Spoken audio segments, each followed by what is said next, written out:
You may say hi as you pull into the driveway, even invite each other over from time to time. But how well do you know your neighbor? For one woman who lived on this street, once her doors closed, she was being watched. It was an inescapable obsession living right next door.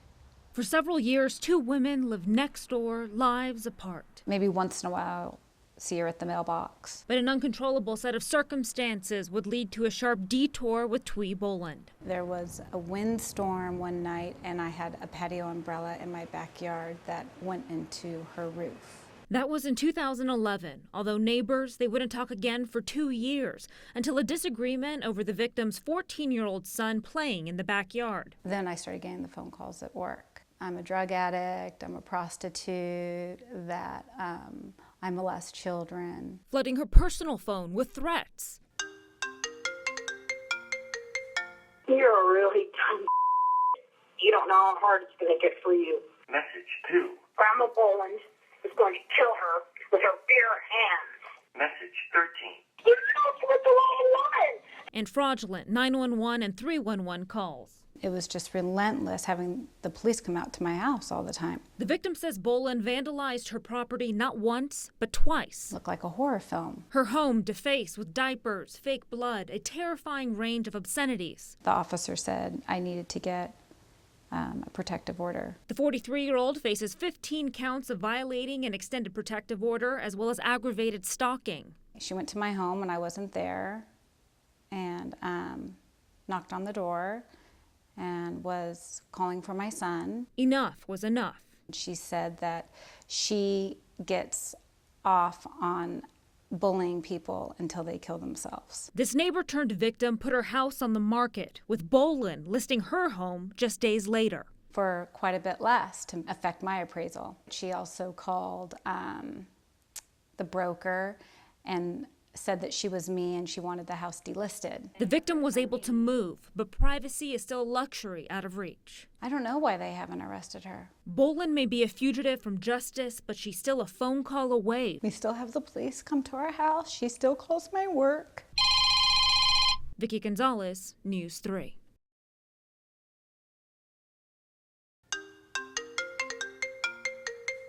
Incessant phone calls. You stupid. You uneducated. Let me tell you this right now. You're going to die. Obscene vandalism, robbed of privacy. For more than a year, this woman has lived in constant fear. Vicki, there are so many things. It's been going on for so long that I almost forget. I think sometimes I want to block it out. Twee Boland, a neighbor she barely knew, is at large, wanted by authorities for stalking this single mother and her son. She was waiting for me to come home. And then when I tried to get out of the car, she came up just right up to the property line and would just stare. You know, it was intimidation. What sets off a stalker? They are acting out a relationship that has nothing to do with the actual neighbor. It has something to do with their psychology. Dr. Norton Reutman is not involved with this case, but says obsession can create a disturbing reality. Emotional problems and mental conditions have almost nothing to do with levels of intelligence. When somebody's off track mentally, they actually recruit their intellect. Although both women have moved away. She's making death threats, and we know it's her, and we have records of the phone calls that it's her. I mean, what else?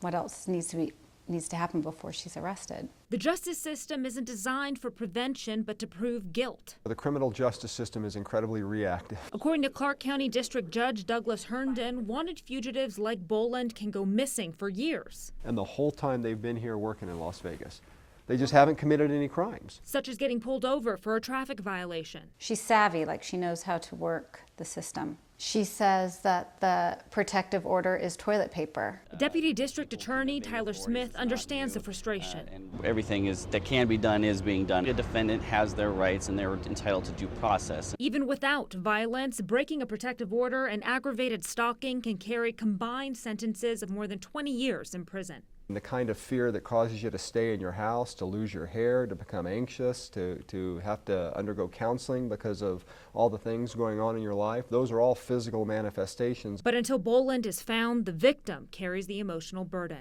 It's been traumatic. It really has. I'm just over it. You know, I just want to start living my life. Twee Boland is still at large. Anyone with information is asked to call Metro. Vicki Gonzalez, News 3.